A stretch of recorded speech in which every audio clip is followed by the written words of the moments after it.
Can I just say, is this not typical of f***ing nether portals to just put you right on the edge of a cliff where you're gonna drop 100 blocks into a lake of lava? Seriously, this is like Mojang's inside joke. All right. Anyways, that was my rant.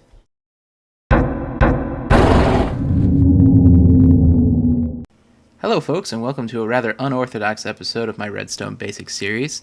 Today we're going to be looking at spawn chunks. So what we're going to go ahead and do is we're going to talk about chunks first real quick, just to establish that everyone knows what a chunk is. And then I'm going to dive straight into locating the spawn chunks. I have to assume that most of you might already understand why you would want to find spawn chunks, but if not, at the end of the video I'm going to demonstrate some of their properties and kind of talk about that for a bit. And hopefully by the end of all of this, you know how to make use of spawn chunks and take advantage of them. So let's get right to it. So first of all, let's talk about chunks. But just before talking about chunks, we're going to talk about the F3 screen because it's going to be really critical to figure it all out. So the F3 screen in 1.8 has kind of gotten a little bit of an overhaul. So we've got three sets of coordinates. The first set is an XYZ coordinate that gives you decimal values, and this is how you can find where you are in the game, in the world, or whatever. You just look at your X, Y, and Z values, and that's where you are. And the block values are basically the same. They're just a truncated version of that, so you don't have the decimal values. In most cases, you're really just going to be looking at the block values to know what or where you are in the game. But now we also have chunk coordinates. Now the first set of coordinates, or first set of values that you see in that segment there, are relative coordinates within the chunk. So that's where I am relative to the chunk that I'm in. And I am in chunk 12, 3, 12. Okay, so if I head towards positive z, I should expect to see the chunk z value change to a higher z value. So I'm going to go in this direction. Sure enough, when I get to 13, 14, 15, and then go one more, I'm in the next chunk, and that's 12, 4, 13. So I've gone ahead and outlined a chunk over here with glass. The glass border here is the exact edge of the chunk. Once you are inside the glass border just a little bit, you move into that chunk. And they are basically 16 blocks in depth and width and in height. So they're a cube that is 16 by 16 by 16. And that's a chunk. So it turns out that there are chunks in the game that are considered to be spawn chunks, and they have unique properties, and we want to know how to locate them in order to take advantage of their properties. So let's start the procedure, and let's find these spawn chunks. So really the biggest tool you're going to need to do this is simply a compass. There we go. And to mark off the spawn chunks, you're probably going to want to grab a few different pieces of colored wool. I'm going to go ahead and grab some white wool, some red and black, and some light blue and gray. I think that's going to help out here. So we're going to go find the spawn chunks. Okay, so what we got to do is basically pull out our compass and follow the compass needle until it spins around and does a 180. This much has not changed in 1.8, and I happen to know that this thing's going to spin around pretty close to right here. Okay, so we're getting close, top of this tree, I think. There we go. Okay, so basically when I walk over this point here, the compass needle spins around, and it seems to be centered and pointed at a point that is right here, right at the apex of these 4 blocks. So what I'm going to do really quick is just build up a little bit higher to get above the tree line in this area, and then we're gonna move on from there. Okay, so I've built above the tree line, and now I'm going to mark this location here with red and black wool. So let's just go ahead and mark that. That's the spawn location, so when I get the compass out here, it's still spinning around on that mark there. I'm going to go ahead and remove the glass below. Okay, so now we've got this platform marked off. The next thing we want to do is single out one of these blocks as a pretty critical block to pay attention to, and it's always the northwest block of this little platform, this 2x2 platform. So what we're going to do is open up our F3, we're going to look to the west, to the north, and we confirm that this will be the northwest corner. And that block we're going to call the spawn block, and we're going to mark that for use later. The next step is to look at the chunk that this platform exists in, and we are in chunk 12, 5, 12. And we want to mark off the borders of that chunk, and we really don't need to pay attention to the Y coordinates, it's more the X and Z coordinates, or the borders in the X and Z that are important. Now since the first set of the chunk coordinates are relative coordinates, this will help you out greatly. What we'll do is we'll walk to the northwest corner here, and what we would do is build out in the in any one of these directions until we got to 0, okay? But it just so happens that this one is already at 0 in the z direction. That's looking at the negative z. So we're already there, but we need to go one more in the x. So right here. So now we're at 0, 0. And you can see as soon as I tip over the edge here, I'm in another chunk, okay? So I'm in the chunk 12, 5, 12 here, but anytime I go over the edge, I'm in a different chunk. So this is basically one corner of the chunk. So let's move on here, and I'm going to basically outline the border of this chunk, and I'll get back to you. So you can see I've outlined the chunk that contains my spawn point, and what this has done is this is going to get us one step closer to locating the center of our spawn chunks. It turns out that the center of the spawn chunks will be one of the corners of this chunk, okay? Now, for anyone who's done this before, you're probably already jumping ahead and figuring out which corner it is, but I'm going to teach you the procedure to make sure that you are absolutely sure you know which corner it is. So we're going to go ahead and do this. Okay, we're going to start from the point 0, 0 in our chunk. So we're at 0, 6, 0 within our chunk here, and we want to go in the positive x up until we are at basically chunk point 860. The y value is irrelevant. We're basically just going to watch that first value, and we're going to go to 8. So I'm going to go out here, 6, 7, 8. This is 8. Now what I'm going to do is I'm going to build in towards the middle, 8 blocks, until I'm at 0.88. So I'm now at 868 right here, and then go back to the west, back toward x equals 0, or chunk value x equals 0. And there we go. Okay, so now we got 1 point here, and I'm just going to fly to do the rest. So I'm going to use black wool for this. I can just do opposite color here, like that. Now this is really not a total necessary step, but like I said, it's somewhat necessary if that white block there ended up being in some different location. So all I'm doing is just going to mark out these quadrants here. Okay, so these are basically chunk quadrants that I'm marking out. And it turns out that they have kind of a funky size to them. I'm going to show you in just a second here, so I'm going to zoom out. And there you go. Those are chunk quadrants. And it turns out that every northwest quadrant of a chunk is a 9 by 9 square, and then the southwest, or southeast rather, is 7 by 7. So you can see 1, 2, 3, or 1, 2, 3, 4, 5, 6, 7. And the other ones are 7 by 9, like that. So these are your chunk quadrants, okay? Now, the corner that ends up being the center of your spawn chunks is going to be the corner of the outer corner of this chunk in gray, basically, that I'm going to look at. But in the quadrant that contains your spawn point, which would be this white one. So our white block is in this quadrant, so it's this corner, the northwest corner, that is our center of the spawn chunks, okay? So I'm going to go ahead and mark that one differently. There we go. So that is the center of our spawn chunks. Now, for argument's sake, it could be that this little pad we first built here, the white block could have been right here. And, subsequently the rest of the pad would have been here. If the white block was in this quadrant, then it would have been this corner that's the center of your spawn chunks. If the white block was in some other quadrant, pardon the lag, I don't know why it's lagging.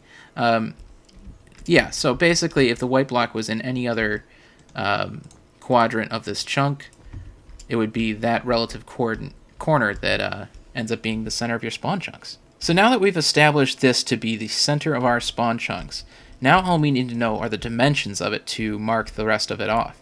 It turns out that spawn chunks extend from the center of the spawn chunks out 8 chunks in each direction, or 128 blocks, because that would be 8 times 16. So what I'm going to go ahead and do is I'm going to go ahead and revamp this, and I'm going to mark off the center of the spawn chunks right here and get rid of the rest of this, and I'll get back to you.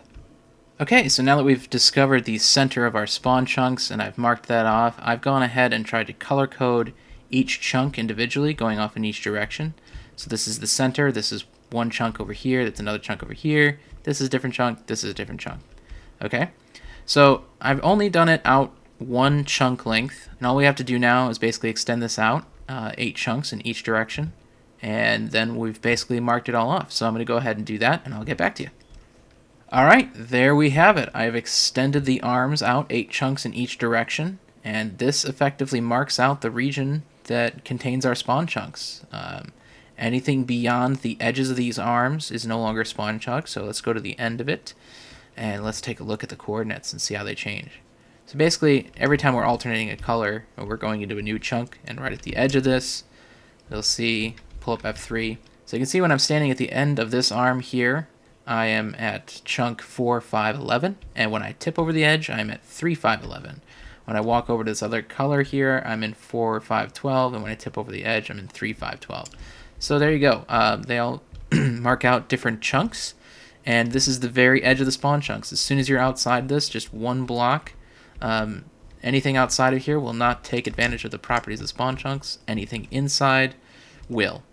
And if you wanted to, box off the whole region, all you'd have to do is extend this out the entire length of that arm and then come back to that arm at the edge. And that's it. So it's a giant region. It does extend from bedrock all the way up to 255, the very top of the world. And that's about it. So it's a fairly large region, but not overly huge. It's definitely sort of easy to visualize. I can back out here and you can see all the spawn chunks in one screen. So there you go. There's all the spawn chunks. Okay, so how can we put these spawn chunks to use?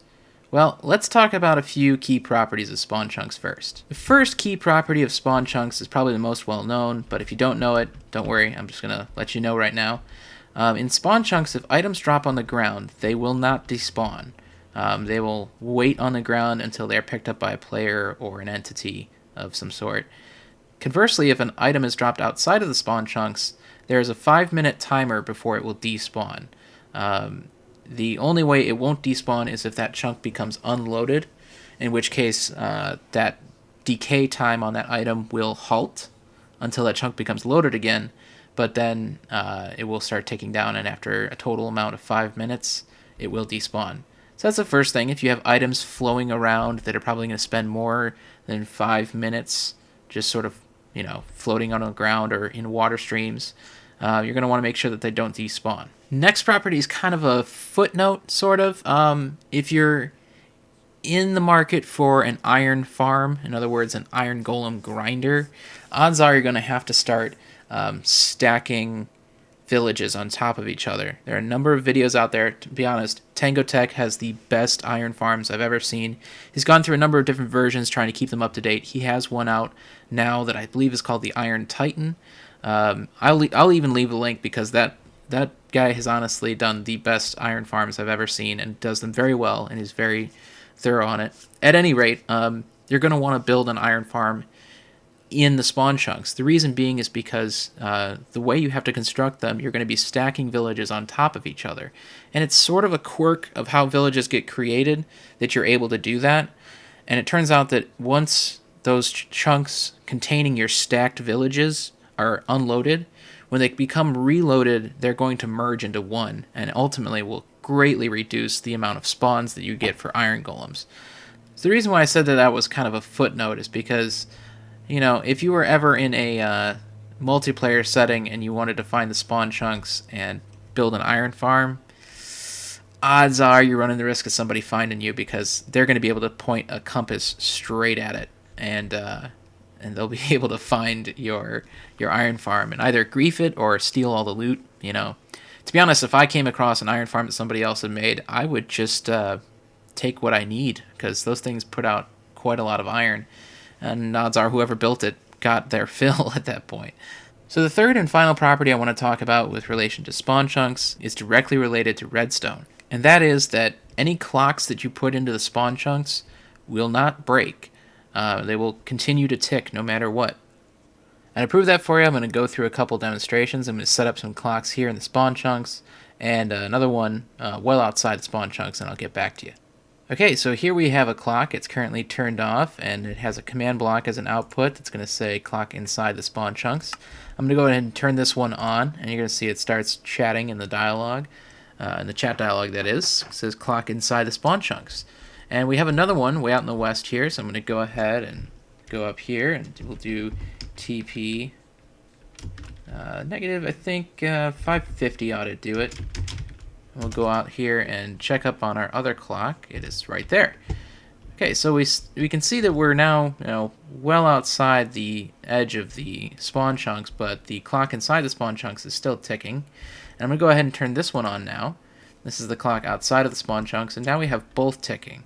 So I'm going to go ahead and do now is teleport back to the spawn chunks, and you're going to see that this clock back here is going to stop because this chunk here will become unloaded as soon as I am outside of it, or well outside of it, that is. Alright, I'm back in the spawn chunks now, and almost instantaneously we saw that the one well outside the spawn chunks has stopped ticking, and this one has continued to tick the entire time. So now we want to talk about how spawn chunks behave as players move into other dimensions, the other dimensions being the end and the nether. Now it's been previously thought that the spawn chunks remain loaded so long as there are players anywhere in the overworld. And there was a caveat that they would remain loaded if players moved into the other dimensions. Let's say there's only one player, like you're in single player, and you go into the nether or the overworld, or I'm sorry, the nether or the end, for any longer than 60 seconds. After that 60-second timer runs out, the idea was that the spawn chunks would become unloaded. That may be true. There might be some properties of the spawn chunks that lose their magic touch after that 60-second marker. But when it comes to redstone clocks, that is not the case. So what I'm going to go ahead and do now to prove that is I'm going to go ahead and flip this clock on. And I'm going to TP over to the other clock that we had again. We're going to go ahead and turn this outside one off because that one's kind of silly. And we have another portal right here. And I'm going to go into the nether portal here and just watch as we discover some new properties. Okay, so I've been in the nether for well over 1 minute, and we are still getting outputs from the clock that is in the overworld and in the spawn chunks. Okay, and now I've been inside the nether for well over 5 minutes, and you'll see we're still seeing an output from the clock that is inside the spawn chunks. So I'm going to go ahead and I'm going to travel back through the nether portal and into the overworld. So the moral of the story is any clocks operating in the spawn chunks will always work at all times. This means in a single player setting, whether or not you are in any dimension or you exit the game and re-enter the game, those clocks will always work, whether it be a fill clock or any sort of regular redstone clock.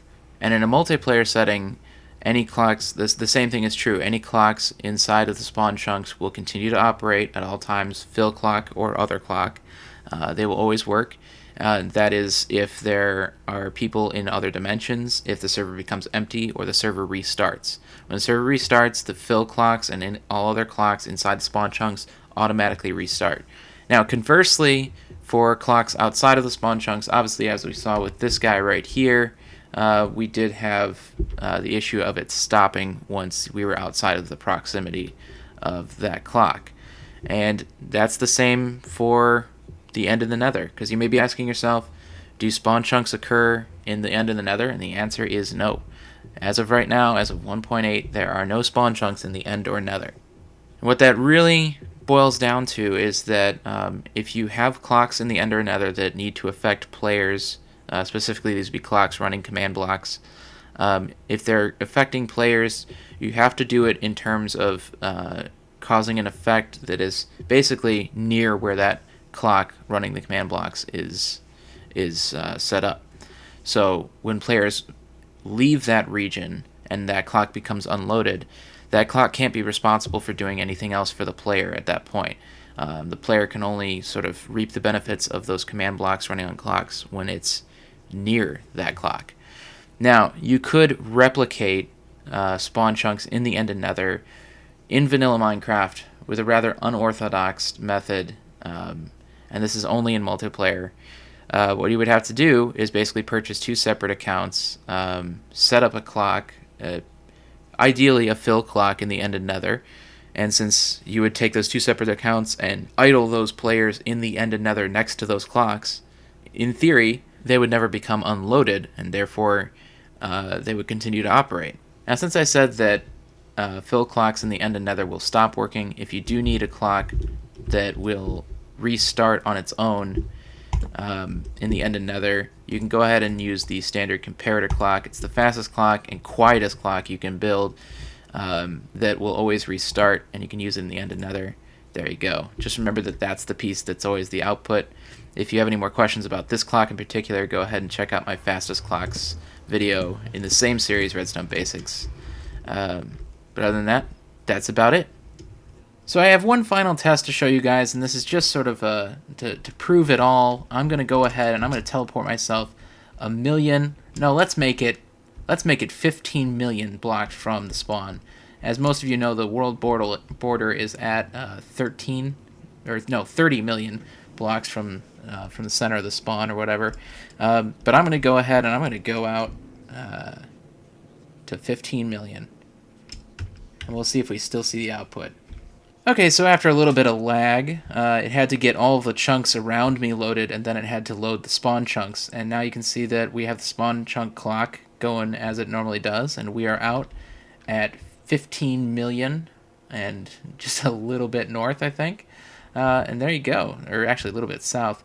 But at any rate, you can see that it's still operating, and it's 15 million blocks from us. So there you have it, folks. That is everything you need to know about spawn chunks. I think there might be a few other properties that I didn't quite hit in this video. Go ahead and look those up on minecraftwiki.net, because they've got a full list of everything that comes along with the territory of spawn chunks. But that should help cover how to locate your spawn chunks and how to put them to use. Remember, all you have to do is use your compass to find that point right behind me. Mark off the northwest corner of it with a separate block, and then outline the chunk that contains that block, and then find out which quadrant of that chunk that white block sits in. And whichever quadrant it sits in, that corner of that chunk will end up being the center of your spawn chunks. Ours was very obvious. The white block was clearly in the northwest quadrant of the chunk. Therefore, the northwest corner of the chunk was the center. And then we built out 8 chunks, north, south, east, and west, in every direction from the center of the spawn chunks. That marked off our region for the entire spawn chunk area. And this would be the area where you'd put either your fancy command block clocks or your iron foundry, actually iron titan, I guess that's the latest one, the iron titan, or any other sort of thing. If you were concerned about having a farm that had items flowing through it that could potentially despawn, this is the place to build it, because it will never despawn. So now that you know how to find your spawn chunks, I leave it to you to put them to use. Catch you later, folks.